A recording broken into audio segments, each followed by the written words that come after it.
We got another one to go right here. Back city. Apartment. One more up top. Blood on bed. One more. Gun back. Another dead body.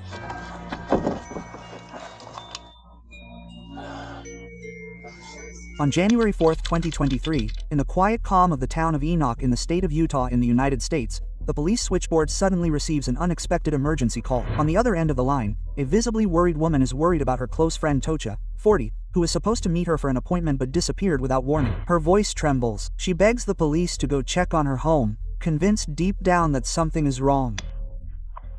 Who was going to divorce and was going to go back to her home last night? They had to do some paperwork and I'm a little bit concerned. We had an appointment schedule that she missed. She doesn't ever miss appointments. Is there any way I can set up to do a well check at her home? Okay, and you said she was supposed to go back home last night, was it? Yeah, she was away with her parents for like a week, I think with the kids, and was going to go home last night as they had some divorce paperwork. But I know that she was a little bit concerned for her safety that way, and I just want to make sure she's okay. I can't get her by phone or email, and it's not like her to miss an appointment. It's only been an hour. It's not yet been an hour, but okay. Do. Together. Yes. Yeah, that was what the situation was. He was refusing to leave the home, and that's what the paperwork was. He was going to file paperwork to get him out. Okay, you said she said that to you specifically, that she was concerned for her welfare about going home. Yeah, she had some concerns about that, and I had some concerns just from talking to her too. I was encouraging her not to do that, but I'm not sure what she decided, but I know her plan was to go home. Okay, why is she concerned? He had some violent tennis in the past, and I actually believe she came and spoke your police department a couple weeks ago to let her know divorce was upcoming just 'cause she didn't really trust him. Okay, and you said she missed an appointment today. Was that like an appointment for you guys to meet up together, or? Yeah, I'm actually out of, otherwise I would probably check on her myself, but we had a time we were going to meet, we going to do a video chat. Okay. Do you know if there are any weapons involved? I've been talking about that. There are firearms in the house. I think they're locked up. I was actually encouraging her to get those out and turn them into you, 'cause I knew in Utah you could do that. No, they had guns, but she thought they were safe locked up, because I was trying to ask if he would have access to those. But I don't know what happened that way. I'm actually thinking he might still have access to those, but they are at least locked up in their house.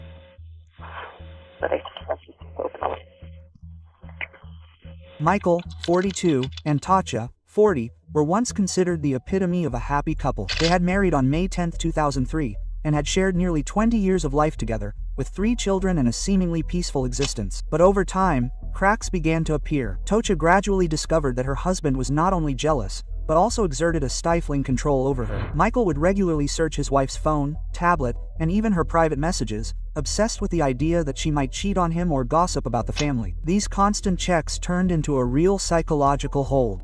She lived in constant fear, to the point of repeatedly consulting a lawyer to seek a legal solution. On December 21, 2022, Tocha officially filed for divorce, a move that for her was not just the end of a marriage, but an act of self-defense. When the police received the call reporting her missing, officers immediately went to their home to conduct a security check.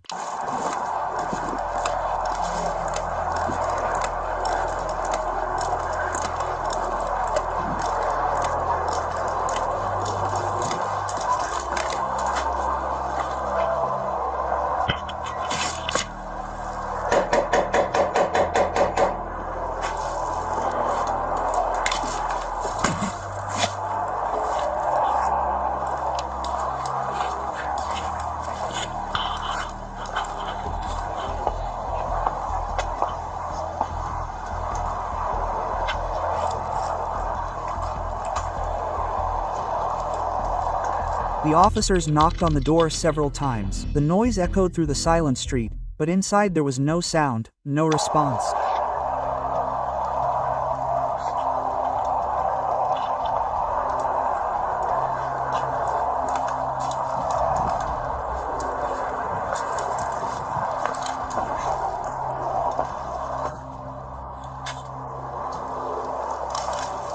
Right in front of the house were the Taucha couple's 2 cars. No sign of them leaving, no recent tire tracks. Everything seemed frozen in time.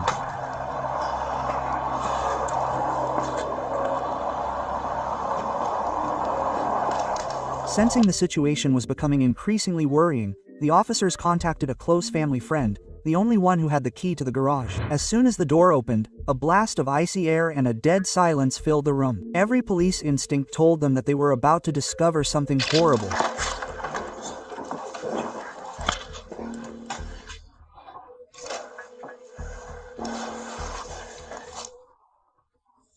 As they entered the master bedroom, the officers froze on the bed. The sheets were still on, bodies lying side by side with no sign of life. Both had been shot at close range.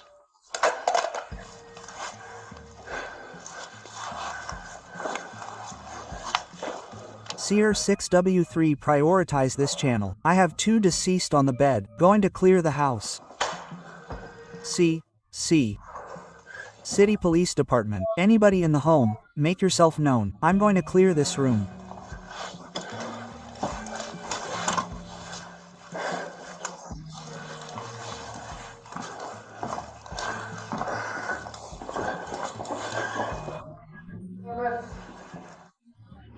Moving forward into the hallway, they discover another victim collapsed near the doorframe, fatally shot in the head.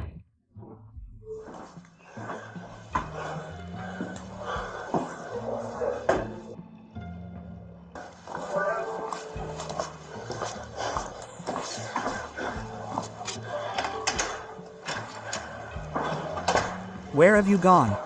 Where do we need to clear a house? See here, we have 1 more deceased in this bed. Apes to be a gunshot to the face. Check in this room back here.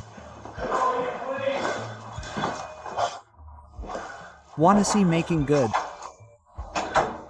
I'm checking here. No, you're.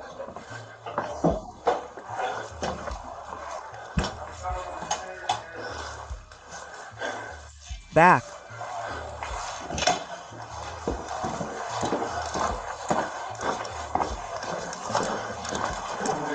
Then another body is found, shot directly in the back of the skull. The police are breathing heavily, torn between tension and shock. Gradually realizing the extent of the carnage, they immediately go down to the basement, searching for traces of the shooter and the slightest sign of life.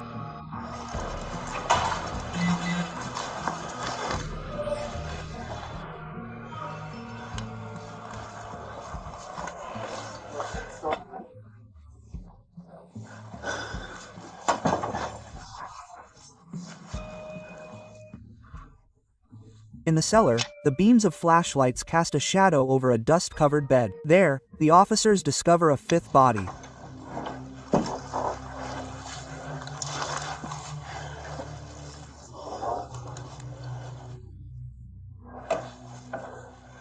One more down here. Checking this room. Another gunshot. Or sorry, I don't know that, but appears to be. The exploration.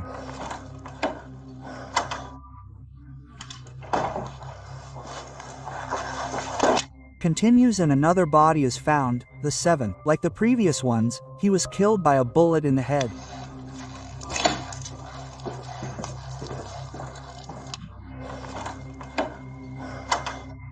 Going to Falana.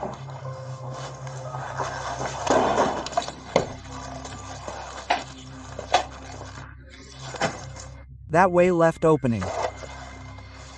Safes. Got keys and 2 safes down here.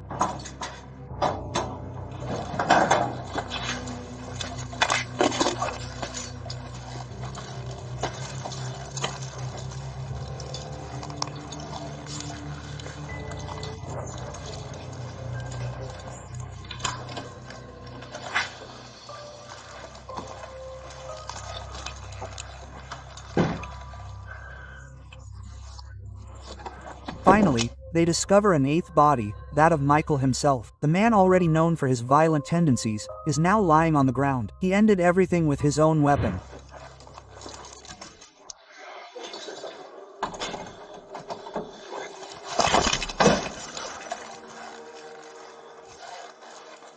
No.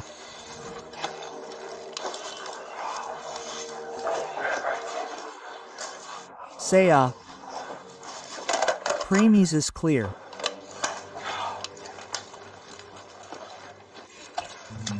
Let's talk.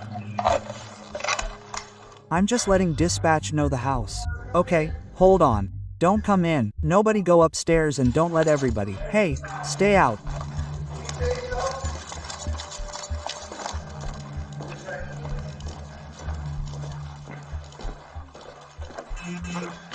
Oh, when you crime scene tape, start fencing off everything. You got some in your car? No, call Gary.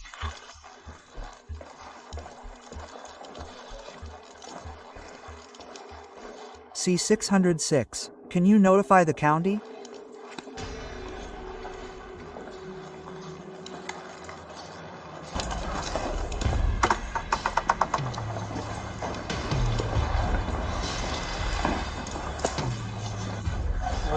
Got Travis calling Gary.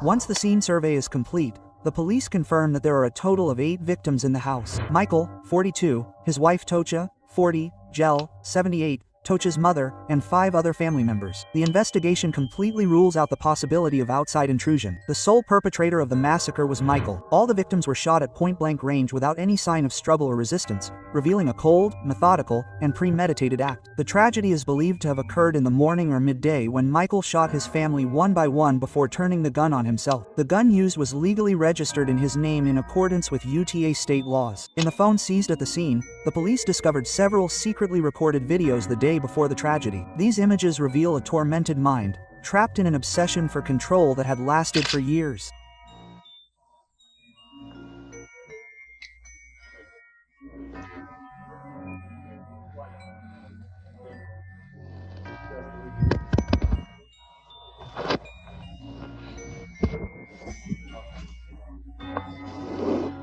You're feeling like you have to get some motion to remove me from that there right now. They're kind of taking your side, trying to help provide and trying to be a good husband for you. I'm sorry I have fallen short in ways. You do need help. I hope you can get it.